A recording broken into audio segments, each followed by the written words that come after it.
यो ड्रागनको बिरुवा भयो। ड्रागन बिरुवा बिउबाट र यसरी यो कटिङबाट आउँछ।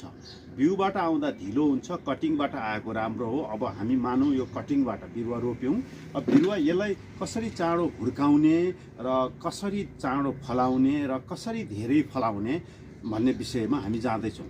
अब सबभन्दा पहिले यसलाई खुकुलो माटो चाहिन्छ। अब यो त बिरुवा हुर्काएको माटो मात्र हो, हामीले यसलाई यो प्लास्टिक निकालेर रोप्ने, खुकुलो माटोमा रोपिसकेपछि योलाई सबभन्दा पहिले यो अलिकति सफा हुनुपर्छ। यिनीहरू यसरी सफा गरिदिने, कुनै ब्रसले अथवा हातैले पनि यसरी सफा गरिदिने। सफा गर्दा यसमा फङ्गसहरू, किराहरू लाग्दैन। अनि त्यसपछि यसबाट यो बिरुवाबाट अर्को यो प्रत्येक यो काँडाबाट कि त फल निस्किने कि त बिरुवा निस्किने हुन्छ। अब सानोमा त फल निस्किँदैन। सानो फल्नको लागि करिब 3 वर्षको आयु चाहिन्छ। यसलाई 3 वर्ष